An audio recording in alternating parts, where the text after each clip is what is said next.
Talks on Psychoanalysis shares topics published in the IPA Society journals and Congress debates worldwide, brought to you in the voices of the original authors. We hope this window will allow you to experience the depth and breadth of psychoanalytic thought around the world. This podcast has been created by Gaetano Pellegrini and edited by Gaetano Pellegrini and Andy Cohen. Introduction read by Andy Cohen. To stay informed about the latest podcast releases, please sign up today. In today's episode, Jacqueline Schaeffer presents us with the text, The Riddle of the Repudiation of Femininity, the Scandal of the Feminine Dimension, a theme that she deployed at length in her book, Le refus du féminin, la sphinge et son âme en peine, published by Presses Universitaires de France in 1997, republished in 2013, with an afterword by René Roussillon, and translated The Universal Refusal by Karnac Books in 2011. Jacqueline Schaeffer is an honorary training analyst of the Paris Psychoanalytic Society. She was a counselor in the offices of Michel Fain, Augustin Jeanneau, and André from 1982 to 1989. She was a member of the editorial board of the Revue Française de Psychanalyse and deputy director of the Débats de Psychanalyse. She was awarded the Maurice Bouvet Prize for Psychoanalysis in 1987. Jacqueline Schaeffer is the author of numerous collective works and articles in French and foreign journals on the theme of gender and femininity. A film interview and her articles can be sent on request to jacqueline.schaeffer1@gmail.com. This text is read by Claire Kubel-Sibert, member of the Paris Psychoanalytic Society.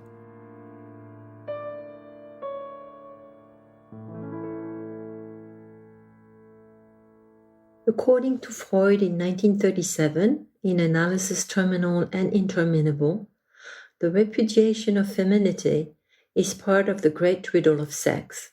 It is a bedrock, the ultimate stumbling block that brings all therapeutic activity to an end. I would like, first of all, to define what I mean by feminine. My definition, the same is true of the way in which I use the word masculine, has nothing to do with gender. Gender is not a psychoanalytic concept, since the purpose of any analysis is not to accept it as such, but to call it into question in terms either of narcissistic or object-related cathexis or of identifications. I therefore define the feminine dimension in its conceptual sense as one of the elements of a specific difference that has to be constructed, a difference that is paradigmatic of all differences, that between the sexes. I shall therefore not explore the feminine dimension as dissociated from its masculine counterpart. I do not use the word in the sense of a primal feminine dimension of sexuality as Jacques André, of a primary feminine dimension as Florence Guignard, or of a pure female element as Winnicott. These all refer to a primal factor that as such has nothing to do with the advent in the individual of the difference between the sexes, male, female.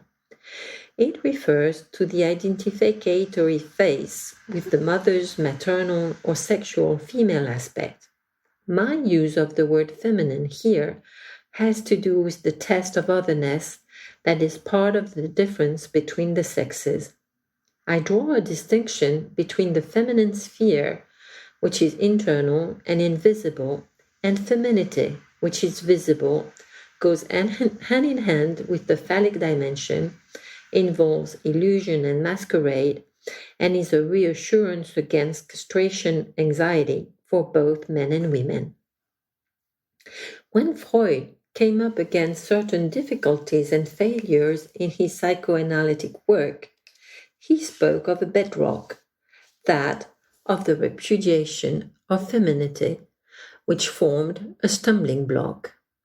This Scylla, coming after the Charybdis of the death drive, was, to my mind, his way of reintroducing the sexual element, of restoring to the sexual drive the diabolical capacity that he had taken away from it, thereby acknowledging that it has just as much potential for disruption as the death drive itself. But why the feminine dimension?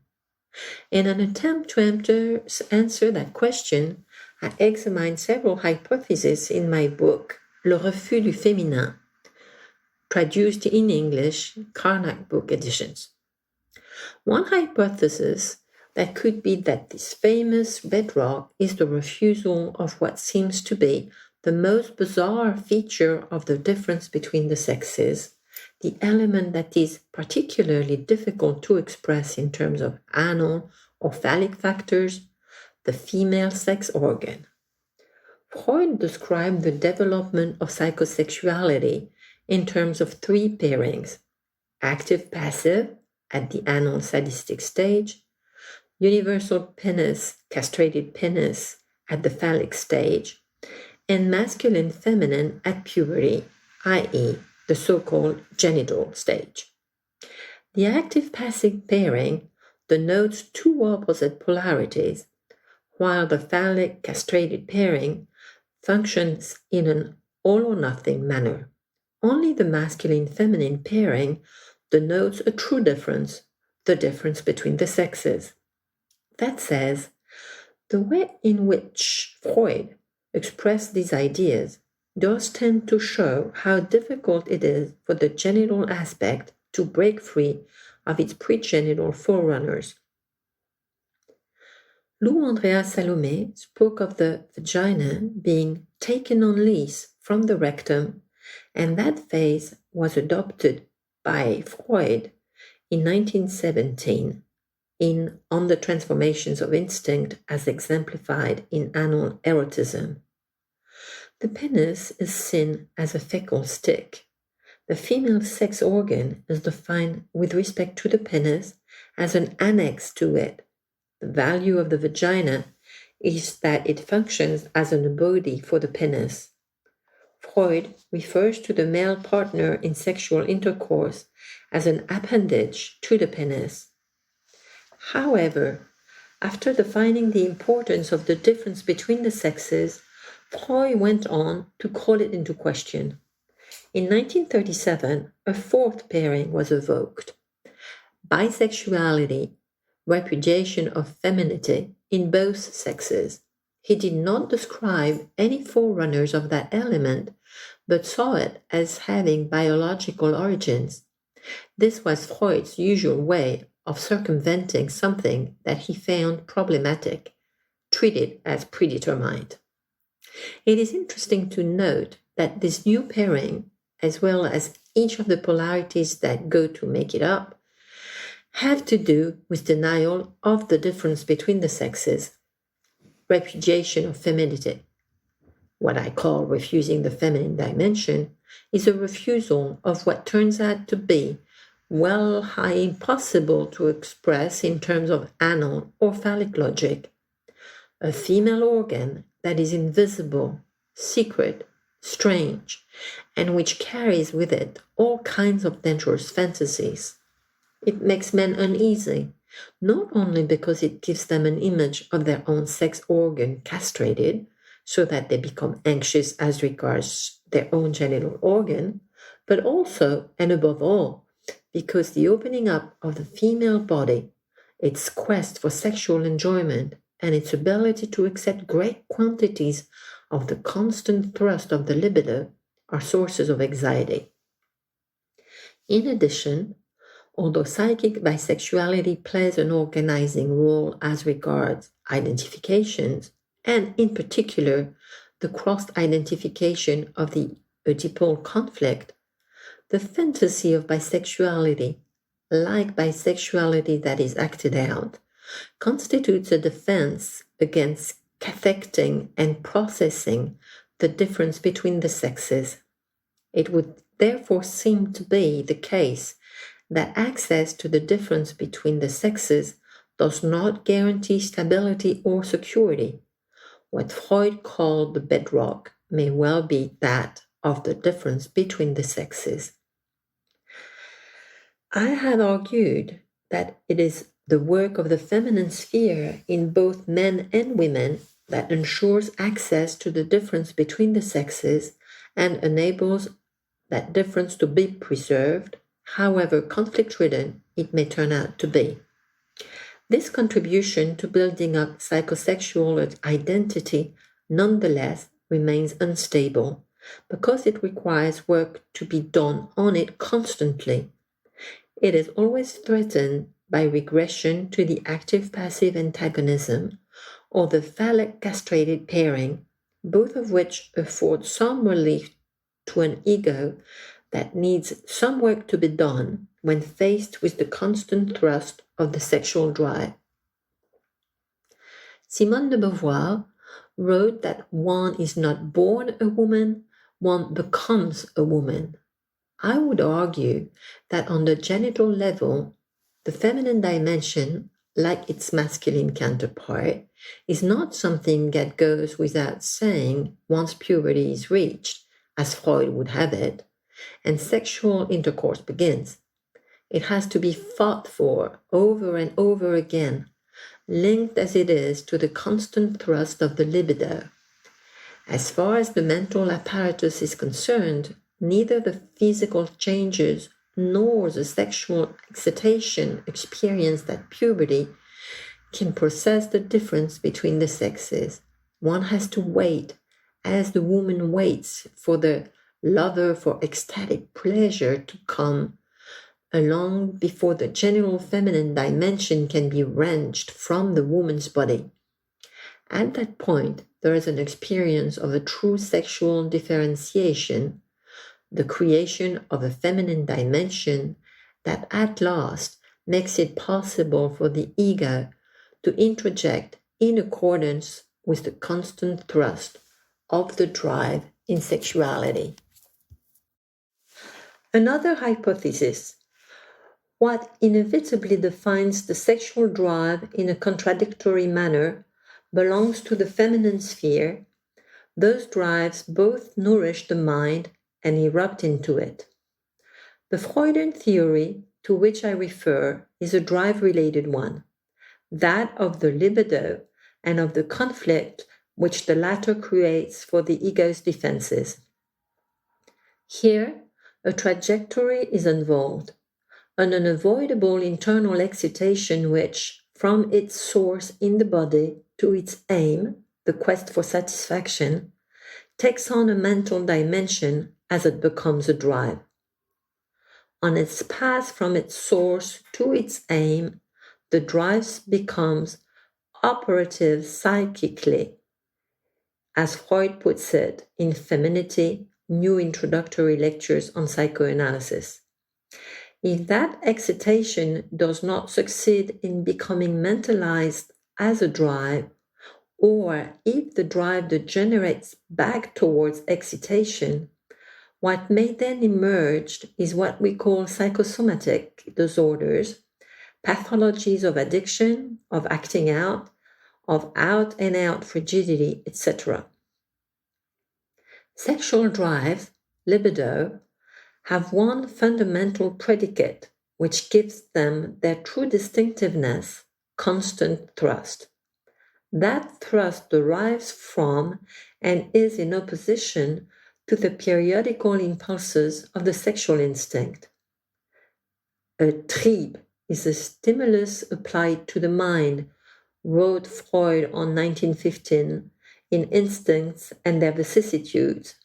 It never operates as a force giving a momentary impact, but always as a constant one.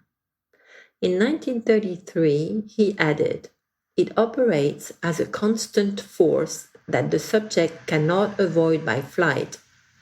It is from this pressing that it derives its name of trieb. Jacques Lacan emphasized that point too when he wrote that the constant nature of that thrust implied that a drive cannot be looked upon merely as a biological function, since the latter always has a periodic rhythm to it. Drives do not ebb and flow. They are a constant force. It is because drives are constantly exerting pressure, while the ego is periodic and temporal in nature, that according to Freud, there is a demand made upon the mind for work. In this way, the ego differentiates from the id.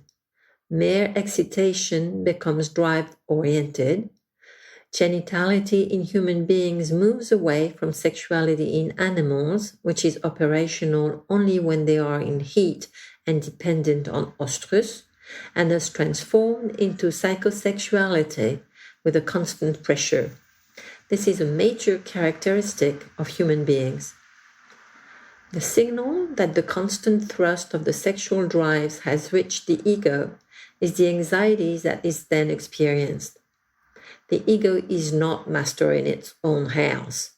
Overwhelmed by the libido, the ego experiences it as an internal foreign body. From the very beginning of life, the ego is indebted to anxiety because it has no choice in the matter. What bursts through is what in fact nourishes the ego. Unlike need, which can be satisfied by some specific action or other, the libido, given its very nature, can never be gratified in that way. As Freud puts it on 1912 on the universal tendency to debasement in the sphere of love, we must reckon with the possibility that something in the nature of the sexual instinct itself is unfavorable to the realization of complete satisfaction. It is up to the ego to say whether it is satisfied by a love object or by sublimation. The constant thrust of the libido defines desire in human beings. If the drive were ever to be fully satisfied, why would the libido go on pressing, and what would become of desire? It was his difficulty in theorizing the feminine sexual dimension in terms of the unavoidable constant pressure of great quantities of libido that led Freud to the idea of what he called the repudiation of femininity, beyond which it was impossible to go. Its characteristic features were penis envy and the refusal of homosexual passivity. What Freud did not theorize was what happened to the vast quantities of unbound excitation that are allowed entry into the ego without causing any traumatic break-in or a complete paralysis, a nourishing breakthrough, in other words. This is the point at which great quantities of libido are introjected, and one of the ways in which this is accomplished is via the genital feminine libido. Here too, we find anxiety concerning the feminine sphere. Freud's theory of anxiety does not help us to think about that feminine dimension. Nevertheless, Freud, who was always extremely intuitive, wrote to Fliess on November 1899, "I do not yet have the slightest idea what to do with the sexuality female aspect, and that makes me distrust the whole thing." A third hypothesis would be that, in employing the term bedrock, Freud was bringing a pessimistic note into his views on sexuality. Without his saying so explicitly, it is as though he was thinking of impotence, both directly sexual and that of the analyst who tries to do something about it.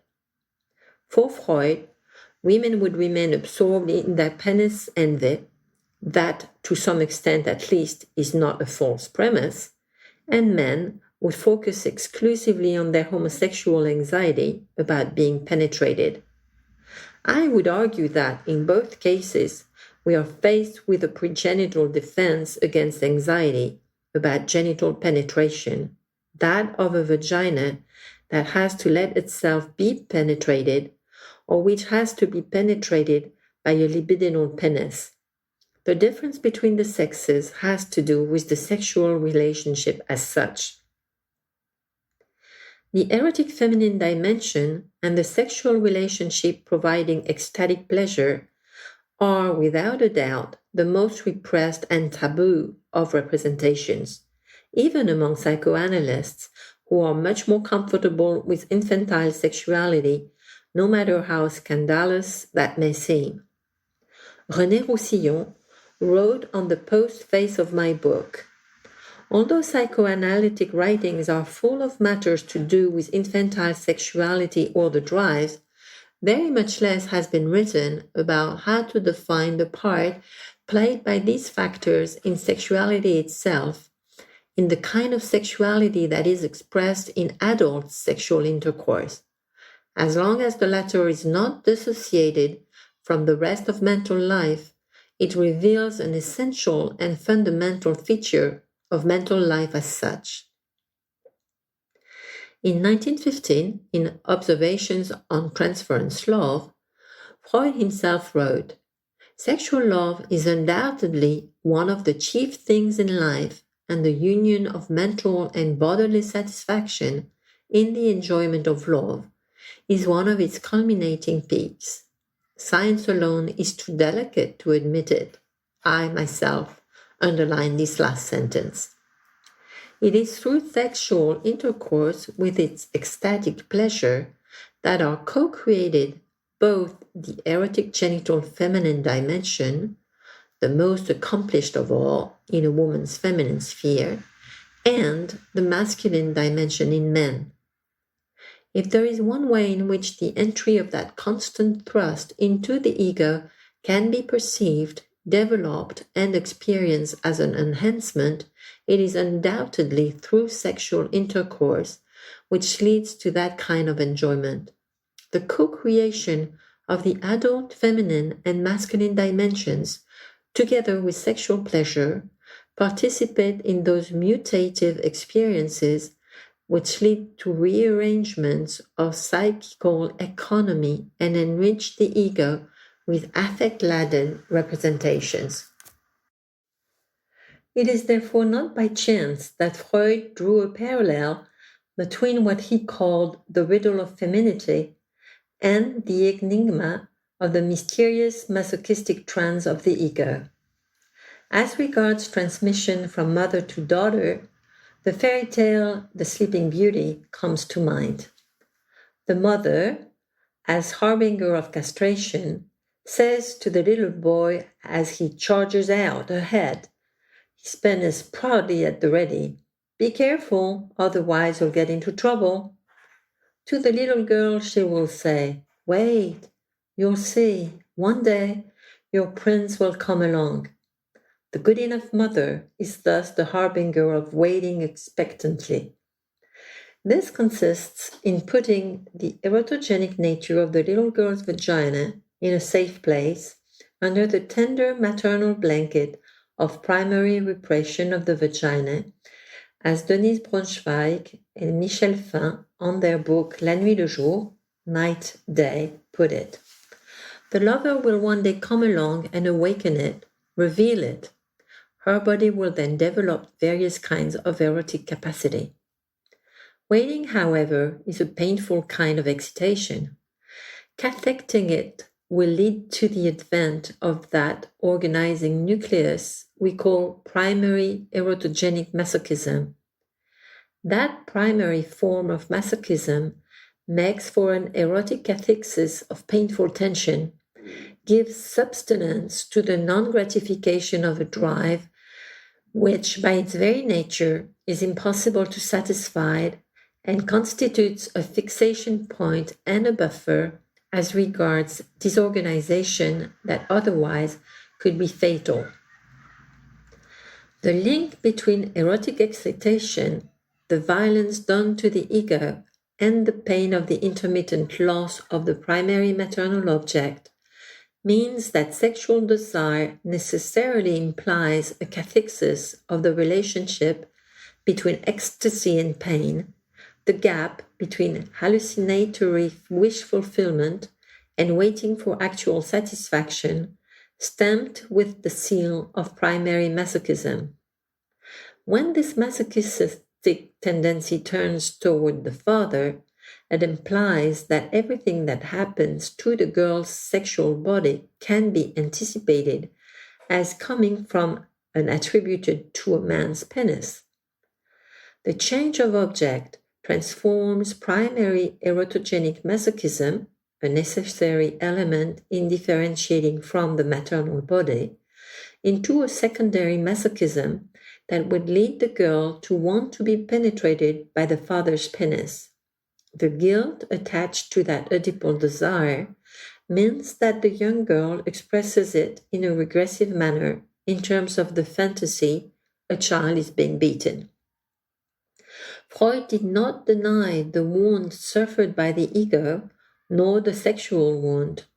He theorized such events as the fantasy of the female sex organ being mutilated, feelings of prejudice, penis envy, the wound caused by deflowering, all of these from the point of view of castration anxiety and the castration complex. He did not, however, consider masochism as part of the experience of sexual relationships and of the pleasure thereby obtained. I myself have suggested that there exists a feminine erotogenic masochism, which is part of the genital feminine sphere. I would distance myself from any conception of the feminine dimension that could be likened to castrated or infantile. I see feminine erotogenic masochism as a genital dimension contributing to the pleasure that sexual relationships can offer adult masculine and feminine elements. This is a mental form of erotogenic masochism that is neither perverse nor enacted. It is strengthened by primary erotogenic masochism and counter-catexis moral masochism. When unbinding occurs, it guarantees the linking that is needed to give the ego cohesion so that it can deconstruct itself and let in a considerable amount of unbound excitation. Thanks to this erotogenic masochism, the woman's ego can take on board the eruption of ecstatic pleasure. In women, this form of masochism involves submission to the sexual object. It has nothing to do with enacted sadism within a sadomasochistic relationship, nor with a preliminary ritual. It is the ability to open oneself up, to let oneself be taken over by a considerable quantity of libido, and to accept being possessed by the sexual object. As long as the lover's ego has managed to submit itself to the constant thrust of the libido, he will carry this into the woman's body in order to open up and create the feminine dimension by wresting it from her. In order to do this, he will have to confront her conflict between her libido and the resistances of her ego. The dissymmetry in the difference between the sexes is enhanced by identifications. Women submit out of love. They cannot give their all without love. That is why, as Freud pointed out, they are more exposed to the loss of love. That is what ensures her dependence and submissiveness toward men in sexual intercourse. However, the fact that a woman can appropriate her sex organ through the experience of sexual ecstasy mingled with tenderness brings her the significant benefit of pleasure.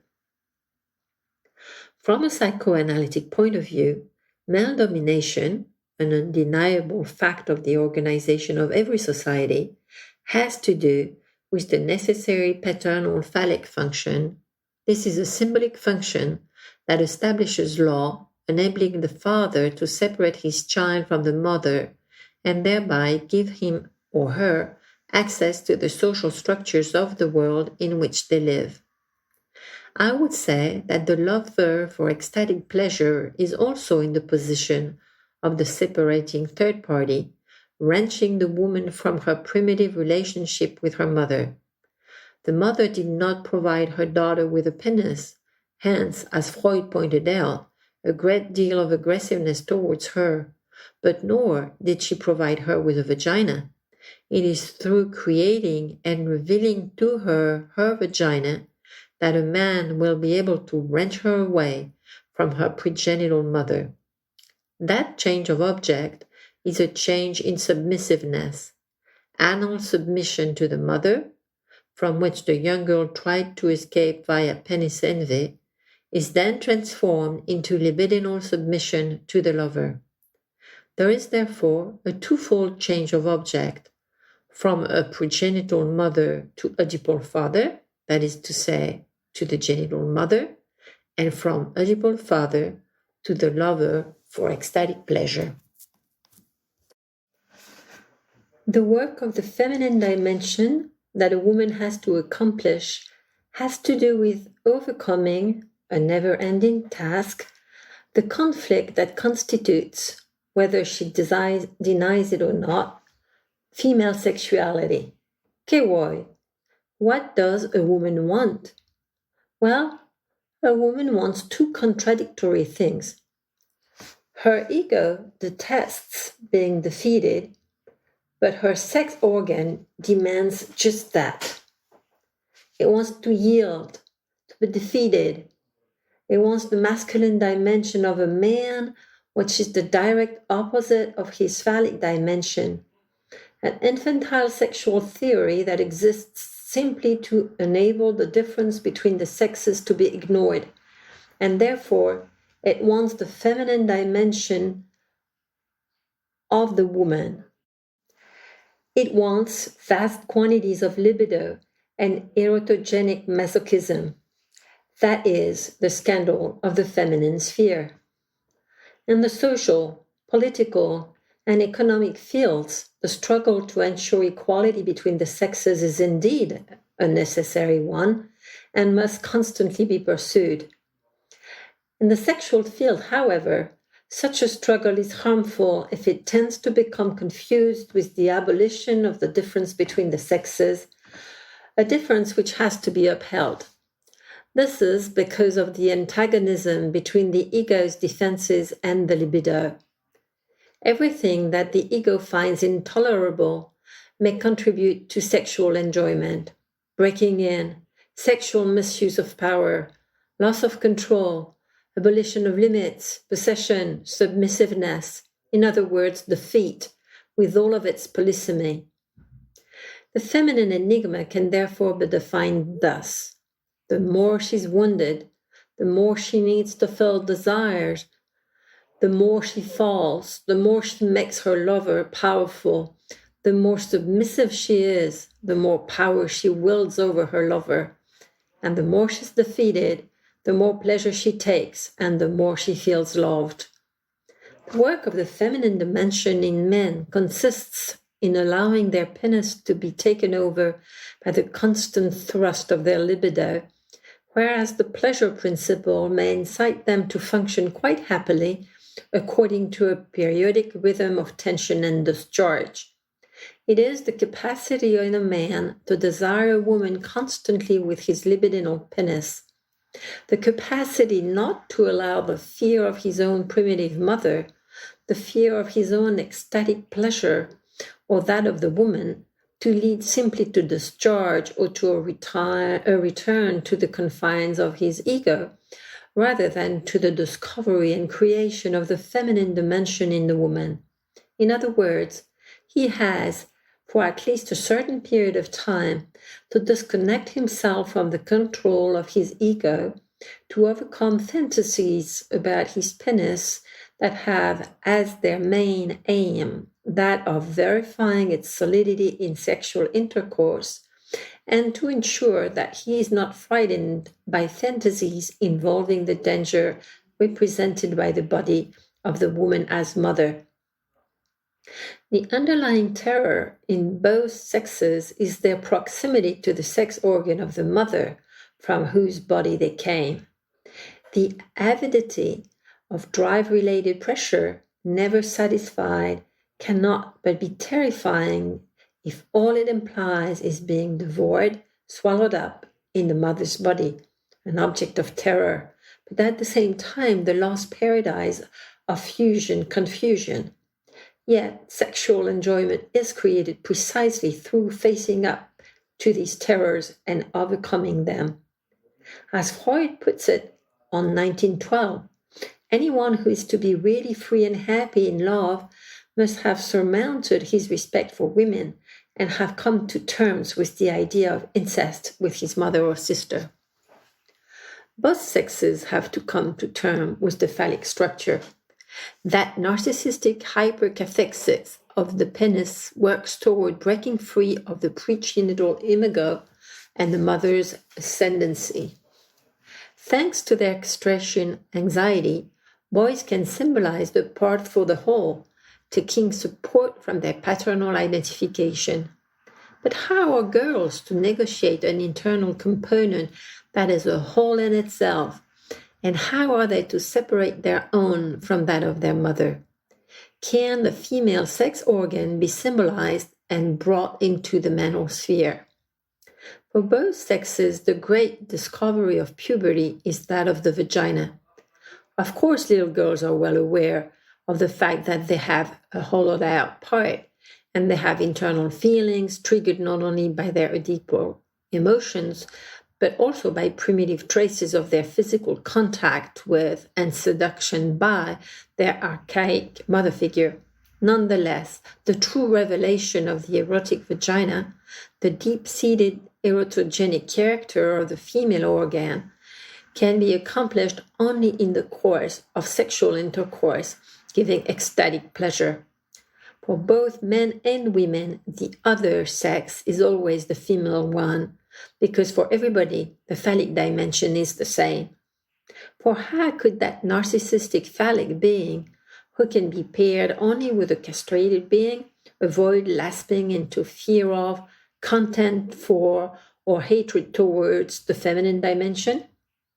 The adult genital libidinal component is the most difficult and violent of all. It mobilizes the entire strength of those anal and phallic defenses that we could call the refusal of the feminine dimension.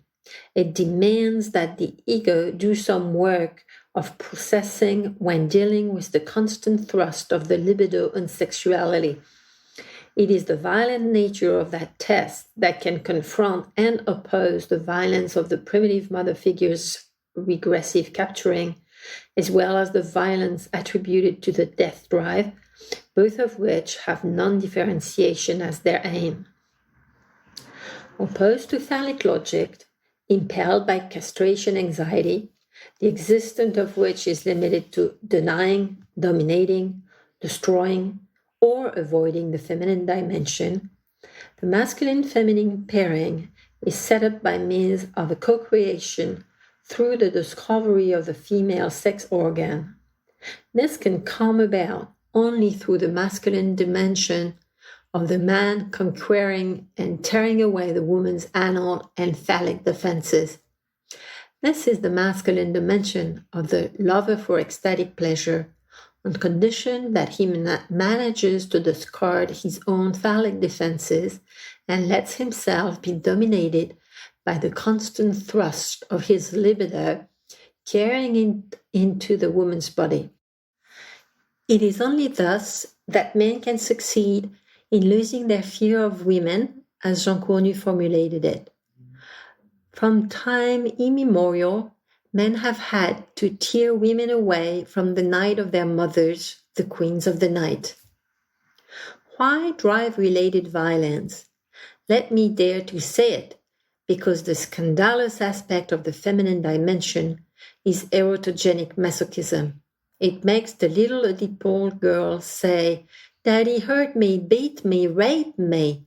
The second phase, strongly repressed, of the fantasy that Freud theorized in his paper, A Child is Being Beaten, on 1919. And the woman in love says to her lover, "Do what you want with me, take me, defeat me." Everything that the ego and the superego find intolerable can contribute to sexual enjoyment. The price to pay is for the ego, in both men and women, to consent to letting go of its defenses when faced with genitality. Nowadays, women know, or at least feel, that their anxiety about their feminine aspect cannot be soothed or resolved in any satisfactory manner by any kind of phallic maneuver.